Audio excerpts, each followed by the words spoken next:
that he would feel a spark of love for an 18-year-old beautiful girl. To find inspiration for his new writing, he used to sit in the garden daily, trying to rekindle his creativity. But now, his burning passion for writing seemed lost because his mind was constantly filled with Rita's image. Even a light touch from her made Parker smile unintentionally. One day, while Parker was engrossed in his work, Rita suddenly came to him. Perhaps it was the effect of her innocent agia. Without hesitation, she sat in Parker's lap. Seeing her pure and enchanting smile, a fire hidden in Parker's heart ignited. When Parker tried to approach Lolita, her mother took her away. In the following days, Rita became even more uninhibited. Even when breakfast ran out of bacon, Parker didn't care because Rita's presence had completely weakened him.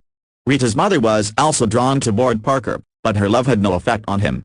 It seemed like all three of them were conversing together, but Parker's attention was solely on Rita. This situation sparked jealousy in her mother. In anger, she snatched the doll from Rita's hands and threw it away, ordering her to go upstairs and sleep. But Rita neither went upstairs nor obeyed her mother. She stubbornly shook her body while her mother stood nearby, feeling uncomfortable. The mother's attempt to stop Parker's gaze failed. She realized that this could not continue for long, and she immediately decided to send Rita to a boarding school in the city. Rita was filled with reluctance, but she could not go against her mother's wishes. When Parker learned of this, he rushed to the window, hoping to see Rita one last time. As soon as Rita saw Parker, she ran toward him, her breath quickening with the rush.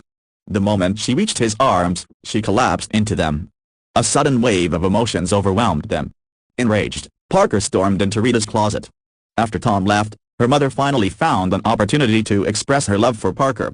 She told him, "If you are not here when I return, I will understand that you have left me. But if I find you here, I will be your life partner and stay with you forever." To get closer to Rita, Parker eventually accepted her mother's love as well. Sometime later, they got married and started living together. But Parker could never truly accept Charlotte's love. Even when they shared the same bed, he forced her to take medicine, ensuring she had no reaction. One day, Charlotte accidentally discovered one of Parker's secrets.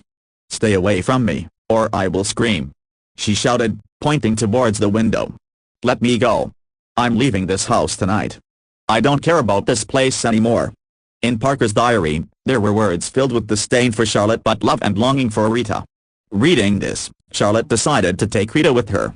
She tried to calm herself by drinking a glass of 1982 red wine, but just then, the phone rang. A voice on the other end informed her that Charlotte had died in a serious road accident. When Parker reached the accident site, he saw Charlotte lying lifeless on the ground. Outwardly, he tried to appear sad and devastated so that the police wouldn't suspect anything, but inside, his heart had already flown elsewhere. That very day, he went to Rita's school. Seeing Rita after a long time made him incredibly happy. But when Rita asked about her mother, Parker lied, saying that her parents were hospitalized due to illness. Parker gently removed Rita's socks and told her that he had booked a separate room. The night grew darker, but Parker couldn't sleep. He slowly walked into Rita's room and saw that she was already asleep. He carefully lay beside her. Hearing her shift in her sleep, Parker barely managed to get through the night. The next day, he didn't take Rita to see her mother.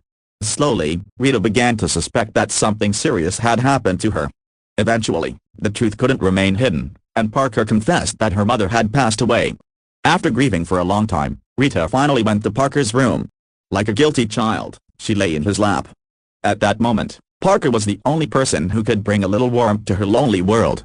To comfort her, Parker decided to take her on a world tour.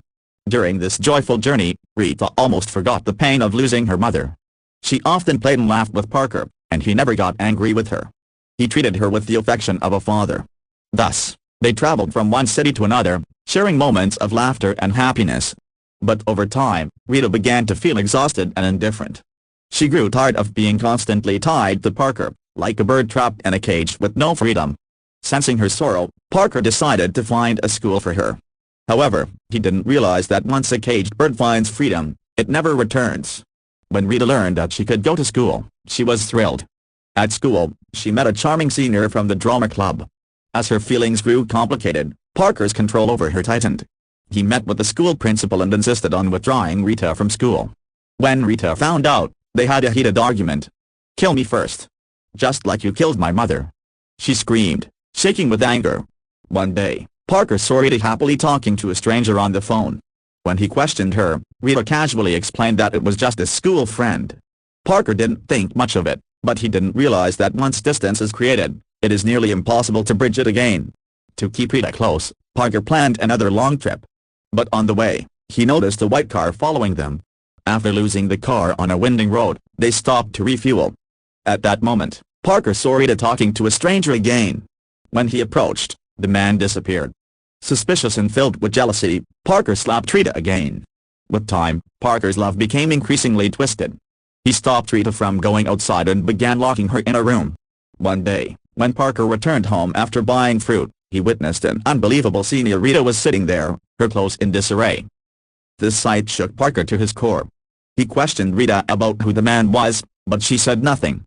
Enraged and obsessed, Parker took her on another long trip, during which Rita caught a cold. He rushed her to the hospital.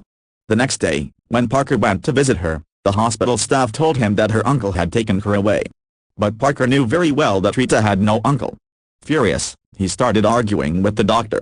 And just like that, Rita suddenly vanished from Parker's world. For months, Parker searched for her everywhere, but there was no trace of Rita.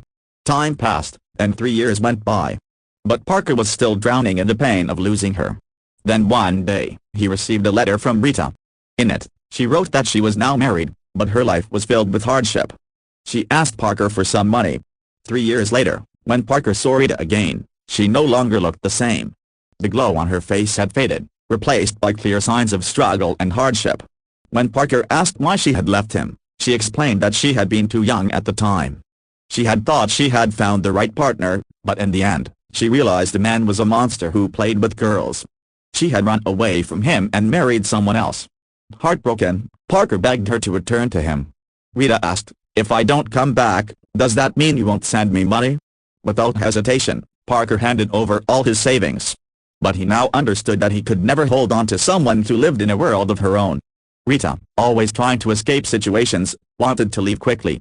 The girl who had once been so playful and lively was now lost. Meanwhile, Parker tracked down the man who had wronged Rita and shot him. Then, aimlessly, he drove to the small town where his love had first begun. His heart was completely shattered, and not because Rita was no longer with him, but because her laughter and voice were now missing from